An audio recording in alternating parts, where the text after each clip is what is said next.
Hai para pecinta bola, selamat datang di saluran kami. Di sini kami membahas berita bola terbaru atau berita bola terbaru hari ini.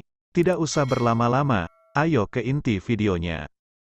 Media Vietnam campuri urusan Shin Tae-yong dan Elkan Bagot. Seperti kita tahu akhir-akhir ini hubungan Elkan Bagot dan Shin Tae-yong sedang tidak baik-baik saja, lantaran pelatih timnas Indonesia Shin Tae-yong tidak memanggil Elkan untuk bergabung dengan skuad untuk laga menghadapi Irak dan Filipina. Padahal kita tahu sebelumnya Elkan merupakan salah satu bek andalan Shin Tae-yong di lini belakang timnas Indonesia. Diketahui alasan Shin Tae-yong tidak memanggil Elkan Bagot itu karena saat timnas Indonesia menghadapi Gini pada babak playoff Olimpiade Paris, mereka kekurangan bek seperti Rizky Ridho dan Justin Hubner, dan saat itu Shin Tae-yong benar-benar berharap Bagot dapat memperkuat timnas Indonesia.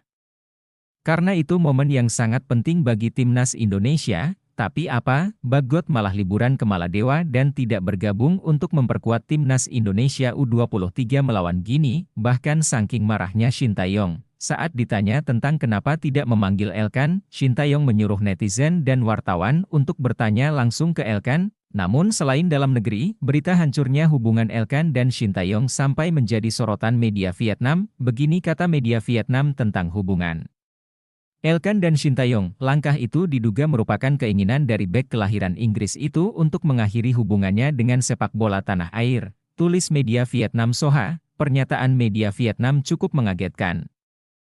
Menurut kalian gimana guys?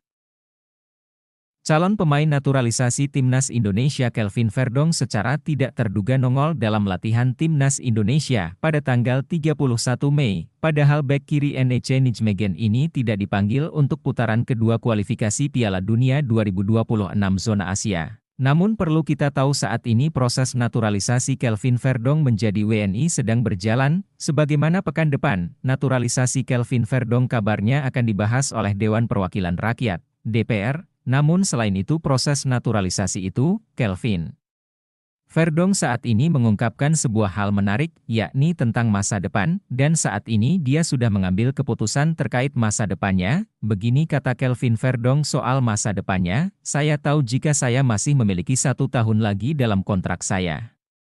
Namun di lain sisi, saya ingin pergi, karena saya sangat ingin membuat langkah ke luar negeri, ucap Kelvin Verdong. Jadi, ya, kita akan lihat nanti, saya tidak tahu, kita harus melihat klub mana yang akan datang musim panas ini, kata Kelvin Verdong. Jadi menarik untuk kita tunggu kemana Kelvin Verdong akan berlabuh bila dia memutuskan untuk meninggalkan Ece Nijmegen. Menurut kalian klub apa yang cocok untuk Kelvin Verdong di masa depan? Tulis komentar kalian di bawah ya.